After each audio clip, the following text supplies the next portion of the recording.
Hi, my name is Rebecca Stevenson. I work for Inova Behavioral Health Services as a clinic manager. I'm a therapist and I've been a licensed social worker since 2003. Thank you for joining us. May is Mental Health Awareness Month. Understanding how to take care of yourself during these trying times is more important than ever. Today's tip is about how we can avoid the burnout that leads to stress, anxiety, and depression. I will share some of my favorite strategies for resetting the brain when it is already overtaxed.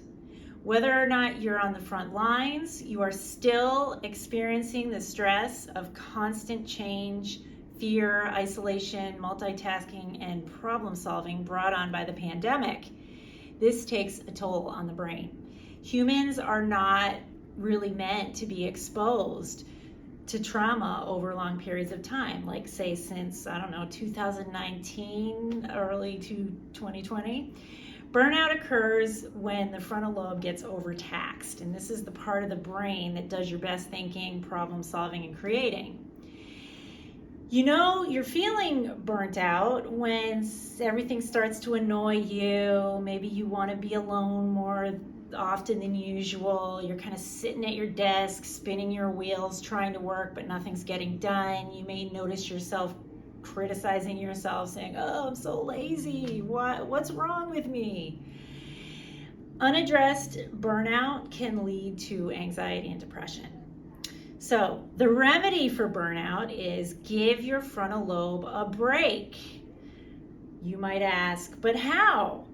Activities that give your brain a break do not require a lot of thinking or planning, and they do rejuvenate energy and bring a sense of satisfaction, pride, and joy, regardless of how small or insignificant they may seem. So some examples would be repetitive motion actions like knitting, or I like cross stitch myself, gardening, folding laundry. I've gotten into this whole folding system that I discovered on YouTube.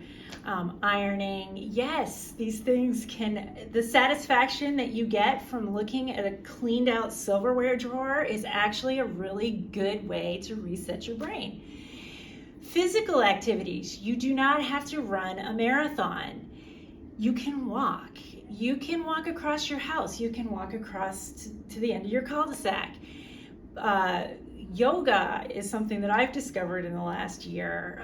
It can be any kind of motion that can help to reset your brain and sort of change your chip a little bit. Give yourself the grace to binge watch your favorite series on a Sunday afternoon. Yes, TV can actually be a good way to change your chip if you're sort of refocusing your brain from things that are stressful to just things that you're enjoying learning about or watching. Community and connection, so maybe read a book and then talk to a friend about it. These are just some of the many, many things that you can do to take care of yourself and feel better. If you find that you need a little extra support, we are here to help. Inova offers treatment services for all levels of care. You can find us online at inova.org/behavioral health. We'll also have it in the chat. The bottom line is, now is not the time to worry about the stigmas or fears around mental health treatment. We are here to help. Thank you so much for joining us.